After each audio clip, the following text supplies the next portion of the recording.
बिहार से गुजरेगी लेकिन रुकेगी नहीं। वंदे भारत स्लीपर एक्सप्रेस सीमांचल को बड़ा झटका, हाई स्पीड ट्रेन का एक भी ठहराव नहीं। नमस्कार, आप देख रहे हैं हल्ला बोल टीवी, मैं हूं अली। देश की पहली Vande Bharat sleeper express train Bihar से होकर तो गुजरेगी, लेकिन राज्य के किसी भी स्टेशन पर इसका ठहराव नहीं दिया गया है। खासकर सीमांचल क्षेत्र को इस अत्याधुनिक ट्रेन से वंचित रखा गया है, जिससे स्थानीय लोगों में मायूसी और नाराजगी है। देश की पहली Vande Bharat sleeper express train का नियमित परिचालन 22 जनवरी से शुरू होने जा रहा है। यह ट्रेन 27,575 के तहत पश्चिम बंगाल के हावड़ा से असम के कामाख्या के बीच चलेगी। हाल ही में प्रधानमंत्री नरेंद्र मोदी ने इस ट्रेन का उद्घाटन किया था। हालांकि इस उपलब्धि के बीच बिहार के लिए एक निराशाजनक पहलू सामने आया है।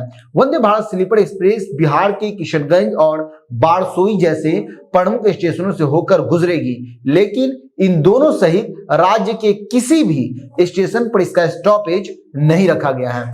इसका सीधा असर सीमांचल के यात्रियों पर पड़ेगा, जिन्हें इस ट्रेन में सफर करने के लिए पश्चिम बंगाल जाकर ट्रेन पकड़नी होगी। सीमांचल के लोगों का कहना है कि ये इलाका पहले ही रेल सुविधाओं की कमी से जूझ रहा है। ऐसे में जब देश की पहली स्लीपर वंदे भारत ट्रेन इस क्षेत्र से होकर गुजर रही है और फिर भी ठहराव नहीं दिया गया है, तो ये क्षेत्र के साथ खुली अपेक्षा है।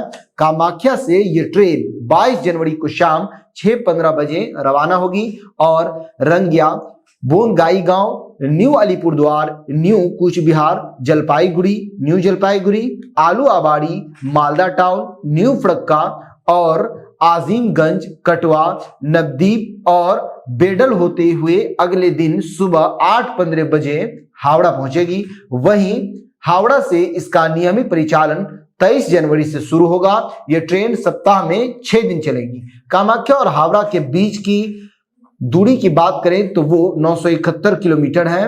वंदे भारत स्लीपर ट्रेन से महज 14 घंटे में पूरी होगी।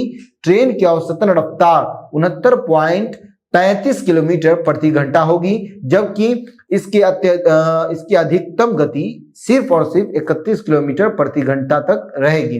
रेलवे के अनुसार वंदे भारत स्लीपर एक्सप्रेस के नियमित संचालन से व्यावसायिक यात्रियों, पर्यटक और आम यात्रियों को तेज, सुरक्षित और आरामदायक यात्रा का अनुभव मिलेगा। आधुनिक वातानुकूलित स्लीपर कोच से लैस ये ट्रेन उत्तर पूर्व और पूर्वी भारत के बीच रेल संपर्क को और मजबूत करेगी। लेकिन बिहार, खासकर सीमांचल के लिए ये सवाल अब भी बना हुआ है कि जब ट्रेन उनके इलाके से गुजर रही है तो फिर ठहराव क्यों नहीं है। इस पूरे मामले पर आपकी क्या राय है? अपनी राय कमेंट बॉक्स में जरूर दें। तो फिलहाल इस पेशकश में इतना ही। आए की खबरों के लिए बने रहे हल्ला बोल टीवी के साथ। धन्यवाद।